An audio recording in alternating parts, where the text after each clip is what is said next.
नमस्कार विद्यार्थी मित्रांनो, मराठी नोकरी यूट्यूब चॅनलवर आपल्या सर्वांचं स्वागत आहे. आज आपण या व्हिडिओमध्ये मुंबई उच्च न्यायालय भरती 2026 जी सुरू झालेली आहे, त्या भरतीसाठी महत्त्वाची असणारी जी काही पदं आहेत, त्या पदासाठी इम्पॉर्टंट असणारे 20 प्रश्न आज आपण या व्हिडिओमध्ये घेत आहोत. हे जे प्रश्न आहेत, हे आपल्याला मागील वर्षीच्या प्रश्नपत्रिकेतील काही प्रश्न आणि चालू घडामोडी 2025-26 वरती आधारित काही प्रश्न आपण घेतलेले आहेत. त्यामुळे आपल्याला या व्हिडिओची जर PDF डाउनलोड करायची असेल, तर आपलं टेलिग्राम चॅनल आहे पहा मराठी नोकरी या नावानं. त्याला जाऊन जॉइन करा. त्याची लिंक मी तुम्हाला डिस्क्रिप्शनमध्ये दिलेली आहे. सोबतच मित्रांनो चॅनलवरती जर नवीन असाल तर लगेच आपल्या मराठी नोकरी यूट्यूब चॅनलला सबस्क्राईब करून ठेवा. म्हणजे आपल्याला डेली अशाच पद्धतीचे व्हिडिओज पाहायला मिळतील. चला तर व्हिडिओला सुरुवात करूया. तर पहा आपला प्रश्न पहिला आहे, खालीलपैकी कोणाचा जन्मदिन सामाजिक न्याय दिन म्हणून साजरा केला जातो? मित्रांनो प्रश्नाचं उत्तर येत असेल तर 3 ते 5 सेकंदामध्ये प्रत्येक प्रश्नाचं उत्तर आपण कमेंट करून द्यायचं आहे. या ठिकाणी सर्वात प्रश्न महत्त्वाचा काय विचारलाय की सामाजिक न्याय दिन म्हणून कोणाचा जन्मदिन हा साजरा केला जातो? मग यावरती आपल्याला दिनविशेषवरती प्रश्न विचारतात. अजून एक प्रश्न कसा विचारला जातो की सामाजिक न्याय दिन हा कधी साजरा केला जातो? या ठिकाणी विचारलंय की कोणाच्या जन्मदिनानिमित्त तो साजरा केला जातो? तर या प्रश्नाचं योग्य उत्तर असेल ऑप्शन क्रमांक 4 तर छत्रपती शाहू महाराज यांचा जन्मदिन जो आहे हा सामाजिक न्याय दिन म्हणून साजरा केला जातो. ऑप्शन क्रमांक 4 आपलं या प्रश्नाचं उत्तर होईल. यानंतरचा प्रश्न आहे पहा, खालीलपैकी कोणते राष्ट्रीय उद्यान भरतपूर राजस्थान या ठिकाणी स्थित आहे? महत्वाचा असणारा प्रश्न आहे. आपल्याला कधी कधी राज्य विचारलं जातं राजस्थान, पण या ठिकाणी राष्ट्रीय उद्यान भरतपूर राजस्थान या ठिकाणी स्थित आहे असं आपल्याला विचारलेलं आहे. आणि या प्रश्नाचं अचूक उत्तर असणार आहे ऑप्शन क्रमांक 2 तर केवलादेव राष्ट्रीय उद्यान हे जे आहे हे भरतपूर म्हणजेच राज्य कोणतं आहे तर राजस्थान या राज्यामध्ये ते स्थित आहे. ऑप्शन क्रमांक 2 आपलं या प्रश्नाचं उत्तर होईल. यानंतरचा प्रश्न आहे, घासीदास यांनी मध्य भारतात खालीलपैकी कोणत्या चळवळीची स्थापना केली होती? यावरती प्रश्न आपल्याला TCS पॅटर्नमध्ये विचारण्यात आलेला होता आणि हा जो प्रश्न आहे हा आपल्याला 2024च्या मुंबई उच्च न्यायालयासाठी विचारण्यात आला होता. घासीदास यांनी मध्य भारतामध्ये एक चळवळ स्थापन केली होती. ती चळवळीचं नाव कोणतं आहे? तर या प्रश्नाचं अचूक उत्तर असणार आहे ऑप्शन क्रमांक 1 तर सतनामी चळवळ जी आहे ही स्थापन केली होती घासीदास यांनी. ऑप्शन क्रमांक 1 आपलं या प्रश्नाचं उत्तर आहे. यानंतरचा प्रश्न आहे, भारतीय राज्यघटनेनुसार भारतातील राज्यांच्या विधानसभेचा कार्यकाळ किती वर्ष एवढा आहे? हा प्रश्न लक्षात ठेवायचा आपल्याला MPSCच्या प्री एक्झाममध्ये विचारला होता. म्हाडा भरतीमध्ये सुद्धा हा प्रश्न आपल्याला विचारलेला होता. पोलीस भरतीमध्ये सुद्धा हा प्रश्न विचारण्यात आला होता आणि तलाठी भरतीमध्ये सुद्धा हा प्रश्न विचारण्यात आला होता. त्यामुळे हा प्रश्न थोडासा महत्त्वाचा आहे. भारतीय राज्यघटनेनुसार भारतातील राज्यांच्या विधानसभेचा कार्यकाळ हा किती वर्षांचा असतो? तर या प्रश्नाचं योग्य उत्तर होईल ऑप्शन क्रमांक 2 तर 5 वर्ष इतका कार्यकाळ असतो पहा विधानसभेचा. ऑप्शन क्रमांक 2 आपलं या प्रश्नाचं उत्तर आहे. यानंतरचा प्रश्न आहे, बाळासाहेब ठाकरे गोरेवाडा आंतरराष्ट्रीय प्राणी संग्रहालय हे खालीलपैकी कोणत्या शहरामध्ये स्थित आहे? यावरती प्रश्न आपल्याला 2 वेळा विचारण्यात आला होता आणि दोनही वेळा हा पोलीस भरतीमध्ये विचारण्यात आला होता. बाळासाहेब ठाकरे गोरेवाडा आंतरराष्ट्रीय प्राणी संग्रहालय हे कोणत्या शहरामध्ये स्थित आहे? तर या प्रश्नाचं योग्य उत्तर असेल ऑप्शन क्रमांक 2 तर नागपूर या शहरामध्ये ते स्थित आहे. ऑप्शन क्रमांक 2. यानंतरचा प्रश्न आहे पहा, मी वनवासी हे आत्मचरित्रपर पुस्तक कोणाच्या जीवनावर आधारित आहे? एक प्रकारे आपण म्हणू शकतो की हे जे पुस्तक आहे मी वनवासी हे एक आत्मचरित्र आहे, तर ते कोणाच्या जीवनावर आधारित आहे? यावरती आपल्याला पुस्तक आणि त्याची लेखक किंवा पुस्तक, आत्मचरित्र आणि लेखक यांच्यावरती प्रश्न आपल्याला विचारले गेलेले आहेत. त्यामधीलच हे एक आहे मी वनवासी. तर या प्रश्नाचं योग्य उत्तर असणार आहे ऑप्शन क्रमांक 3 तर सिंधुताई सपकाळ यांच्या जीवनावरती हे पुस्तक आहे पहा, म्हणजे त्यांचं आत्मचरित्र आहे पहा मी वनवासी. ऑप्शन क्रमांक 3 आपलं या प्रश्नाचं योग्य उत्तर होईल. यानंतरचा प्रश्न आहे, आंध्र प्रदेश या राज्याचे विभाजन करून कोणते नवीन राज्य तयार झालेले आहे? सर्वात महत्त्वाचा प्रश्न की सध्या भारतामध्ये किती राज्य आहेत? तर लक्षात ठेवा 28 राज्य आहेत आपल्या भारतामध्ये. त्यातीलच प्रश्न असा विचारला जातो की सर्वात नवीन असलेले राज्य कोणते आहे? तर लक्षात ठेवा आंध्र प्रदेशमधून विभाजन झालेलं आहे ते राज्य आहे तेलंगणा आणि तेलंगणा जे आहे हे आपल्या भारतातील सर्वात अलीकडील म्हणजेच 2014 मध्ये या राज्याची स्थापना झालेली आहे आणि ते जे आहे हे आंध्र प्रदेश या राज्यामधून ते विभाजन झालं आहे तेलंगणाचं. पर्याय क्रमांक 3 आपलं या प्रश्नाचं योग्य उत्तर होणार आहे. याच्यावरती आपल्याला 2 प्रश्नही विचारले जातात. पहिला प्रश्न विचारला जातो, की तेलंगणाची राजधानी काय आहे? तर लक्षात ठेवायचं आहे हैदराबाद हे तेलंगणाची राजधानी आहे. आणि दुसरा प्रश्न विचारला जातो, की आंध्र प्रदेशची राजधानी काय आहे? तर आंध्र प्रदेशची मुख्य राजधानी आहे पहा अमरावती. पर्याय क्रमांक 3 आपलं या प्रश्नाचं योग्य उत्तर होणार आहे. यानंतरचा प्रश्न आहे, भारतातील खालीलपैकी कोणत्या राज्याची सीमा महाराष्ट्र राज्याला लागून नाही? सर्वात इम्पॉर्टंट असणारा प्रश्न आहे. जर आपलं हे महाराष्ट्र राज्य आहे, तर महाराष्ट्र राज्याला कोणत्या-कोणत्या राज्यांची सीमा लागते आणि कोणत्या राज्याची लागत नाही, हे आपल्याला माहीत असणं गरजेचं आहे. यामध्ये गोव्याची बॉर्डर लागते पहा, आंध्र प्रदेशची लागत नाही, गुजरातची लागते आणि तेलंगणाची लागते. म्हणजेच पर्याय क्रमांक 2 आपलं योग्य उत्तर होणार आहे. आंध्र प्रदेश या राज्याची बॉर्डर ही आपल्या महाराष्ट्र राज्याला लागून नाही. ती का लागून नाही तर लक्षात ठेवा. जर हा प्रश्न आपल्याला 2014 मध्ये जर विचारला असता, तर 14 मध्ये याचं उत्तर आंध्र प्रदेश देखील आलं असतं. कारण आंध्र प्रदेश तेव्हा आंध्र प्रदेश आणि तेलंगणा एकत्र राज्य होतं आणि त्यावेळी त्याची बॉर्डर ही महाराष्ट्र राज्याला लागून होते. पण 2014 मध्ये आंध्र प्रदेश राज्याचं विभाजन झालं आणि त्यातून एक नवीन राज्य तयार झालं. ते झालं पहा तेलंगणा राज्य.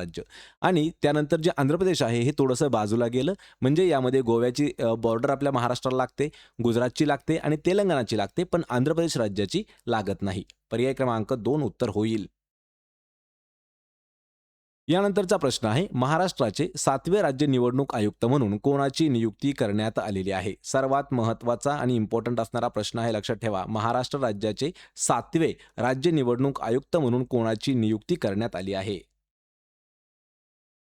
तर या प्रश्नाचं योग्य उत्तर असेल ऑप्शन क्रमांक 4 तर दिनेश वाघमारे यांची निवड करण्यात आलेली आहे पहा महाराष्ट्र राज्याचे 7वे राज्य मुख्य निवडणूक आयुक्त म्हणून.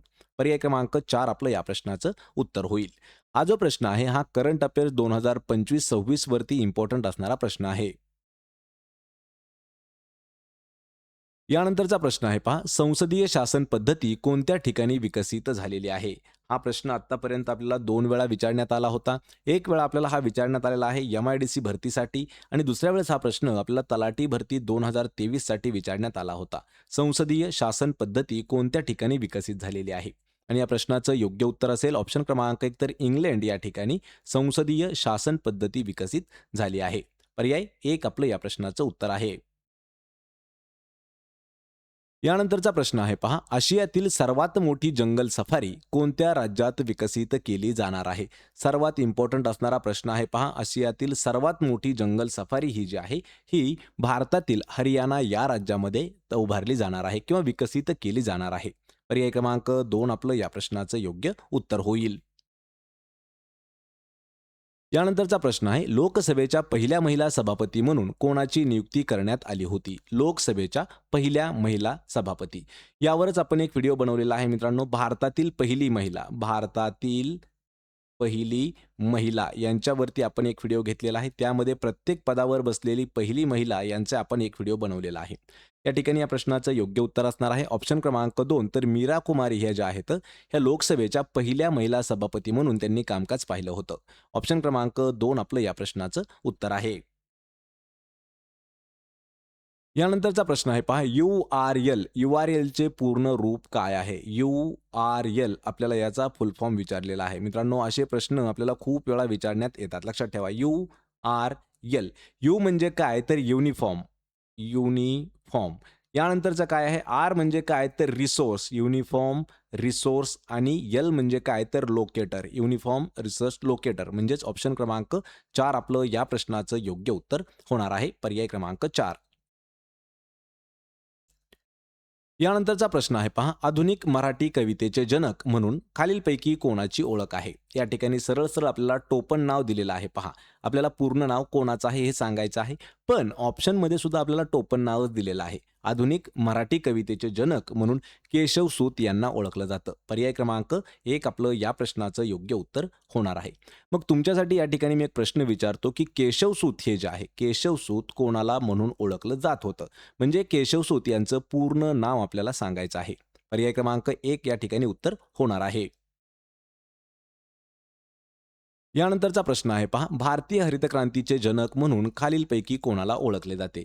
पोलीस भरतीला फक्त हा प्रश्न आपल्याला 16 वेळा विचारण्यात आलेला होता. आपल्याला हा प्रश्न वनरक्षक भरतीला सुद्धा 2 वेळा विचारण्यात आलेला आहे. जी बृहन्मुंबई महानगरपालिका झाली त्यामध्ये सुद्धा 2 ते 4 वेळा हा प्रश्न विचारण्यात आला होता. भारतीय हरित क्रांतीचे जनक म्हणून कोणाला ओळखले जाते? तर हे ओळखलं जातं एम.एस. स्वामीनाथन यांना. लक्षात ठेवा. पर्याय क्रमांक 3 आपलं या प्रश्नाचं योग्य उत्तर होणार आहे. या ठिकाणी सरळ प्रश्न विचारलाय की भारतीय हरित क्रांतीचे जनक. पण जर आपल्याला प्रश्न कधी असा विचारला की जागतिक हरित क्रांतीचे जनक, जागतिक हरित क्रांतीचे जनक हे डॉक्टर नॉर्मन बोरलॉग यांना ओळखलं जातं. या ठिकाणी नॉर्मल झालाय ते नॉर्मन असं आहे. पर्याय क्रमांक 3 आपलं या प्रश्नाचं योग्य उत्तर असेल. यानंतरचा प्रश्न आहे खालीलपैकी कोणता दिवस आंतरराष्ट्रीय महिला दिन म्हणून साजरा केला जातो? आंतरराष्ट्रीय महिला दिन. आणि हा जो प्रश्न आहे हा आपल्याला दिनविशेष वरती स्पेशल असणारा प्रश्न आहे. आंतरराष्ट्रीय महिला दिवस हा 8 मार्च या दिवशी साजरा केला जातो.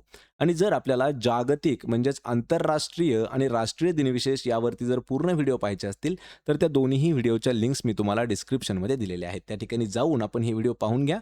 म्हणजे आपल्याला दिनविशेषवर येणारे जेवढे काही प्रश्न आहेत हे सोडवायला सोपं जाईल. यानंतरचा प्रश्न आहे 1905 मध्ये हिंदू विद्यापीठाची स्थापना करण्याची संकल्पना खालीलपैकी कोणत्या व्यक्तीने मांडली होती? यावर हा प्रश्न आपल्याला 2 वेळा विचारण्यात आला होता. कोणत्या वर्षी? तर 1905 या वर्षी. हिंदू विद्यापीठाची स्थापना करण्याची संकल्पना ही कोणी मांडली? तर ही संकल्पना मांडली होती पंडित मदन मोहन मालवीय यांनी. म्हणजेच ऑप्शन क्रमांक 1 आपलं या प्रश्नाचं योग्य उत्तर होईल. यानंतरचा प्रश्न आहे पहा, भारतीय राज्यघटनेतील व्यापार स्वातंत्र्याची संकल्पना कोणत्या देशाकडून घेण्यात आलेली आहे? आत्तापर्यंत 2 वेळा विचारण्यात आलेला हा प्रश्न आहे. व्यापार स्वातंत्र्याची संकल्पना ही कोणत्या देशाकडून भारताने स्वीकारलेली आहे? या प्रश्नाचं अचूक उत्तर होईल पर्याय क्रमांक 3 तर ऑस्ट्रेलिया या देशाकडून भारताने व्यापार स्वातंत्र्याची संकल्पना जी आहे ती घेतलेली आहे. पर्याय क्रमांक 3 आपलं या प्रश्नाचं उत्तर होईल. यानंतरचा प्रश्न आहे महाराष्ट्र राज्यातील पहिली महिला महाराष्ट्र केसरी कुस्ती स्पर्धा जिंकणारी खेळाडू कोण ठरलेली आहे? पोलीस भरतीमध्ये सुद्धा हा प्रश्न आपल्याला 3 वेळा विचारण्यात आलेला होता. त्यामुळे आपण हा प्रश्न मुद्दाम घेतलेला आहे. महाराष्ट्र राज्यातील पहिली महिला महाराष्ट्र केसरी कुस्ती स्पर्धा जिंकणारी खेळाडू कोण ठरली आहे? आणि या प्रश्नाचं योग्य उत्तर असणार आहे ऑप्शन क्रमांक 2 तर प्रतीक्षा बागडी या ज्या आहेत हे आपल्या महाराष्ट्रातील पहिली महिला महाराष्ट्र केसरी कुस्ती स्पर्धा जिंकलेली आहे. पर्याय क्रमांक 2 आपलं या प्रश्नाचं उत्तर होईल. यानंतरचा प्रश्न आहे पहा, दर्पण हे वृत्तपत्र 1832 साली मुंबईत खालीलपैकी कोणी सुरू केले होते? यावरती आपल्याला 2 प्रश्न हे हमेशा विचारण्यात येतात. पहिला प्रश्न विचारला जातो की दर्पण हे वृत्तपत्र कोणत्या ठिकाणी सुरू करण्यात आलं? तर लक्षात ठेवायचं आहे मुंबई या ठिकाणी दर्पण हे वृत्तपत्र सुरू करण्यात आलं. वर्ष कोणतं आहे? तर 1832 या वर्षी ते सुरू करण्यात आलं.